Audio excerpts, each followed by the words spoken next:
const. Another thing, another construct you're going to see a lot in this course are arrow functions.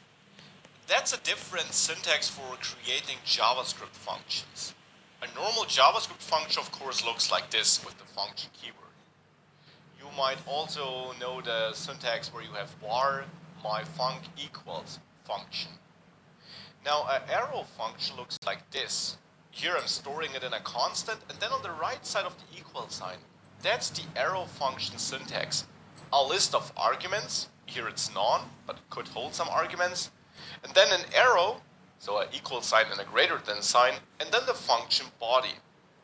The arrow function syntax is a bit shorter than the normal syntax, since it omits the function keyword, and it also, and that is the great benefit, solves a lot of the issues you often had with the this keyword in JavaScript.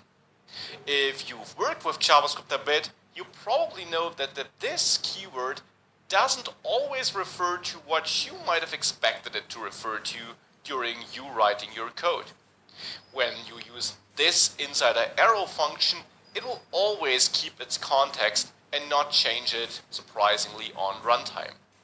So let's now move to Jsbin to see that arrow function syntax in practice. Back in Jsbin, let's create a normal function. Print my name. Like this.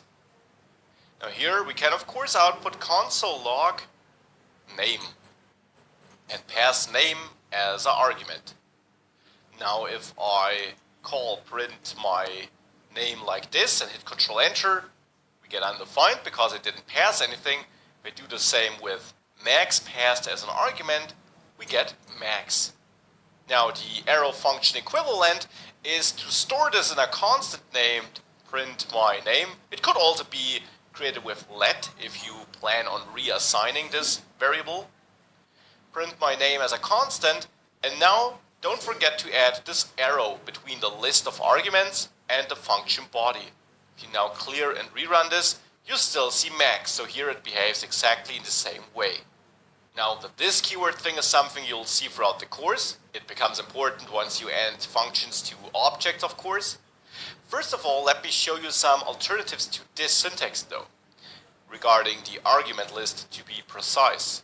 If you only receive one argument, as we do here, you can also use a shortcut of omitting the parentheses around it. That's only valid for exactly one argument though, not for more and not for less.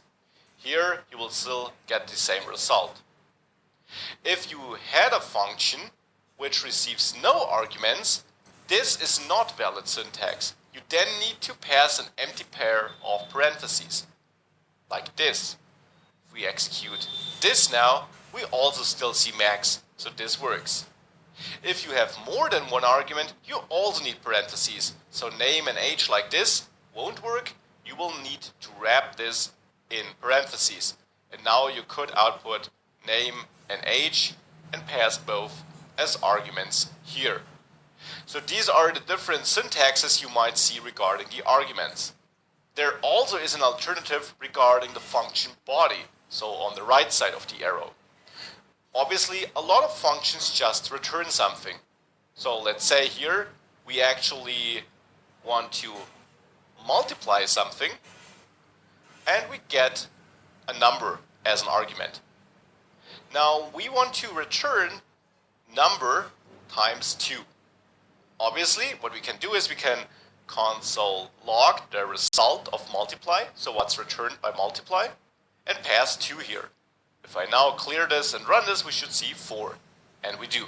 If you have this case where all you do in your function body is return, and you have no other code in there, you can omit the curly braces and write this in one line. And then you also have to omit the return keyword.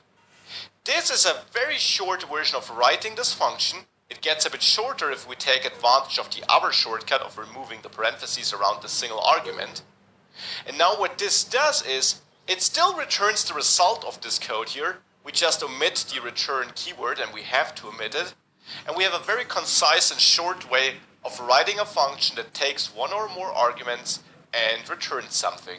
So here clearing and running this still yields 4. So this is also a syntax you might see. And the arrow function in general is something you'll see a lot. You saw the various syntaxes. You don't have to remember all of them right now. Just be aware that there are different syntaxes, and if we then use them, they'll quickly come back to your mind and you know why we use a given syntax.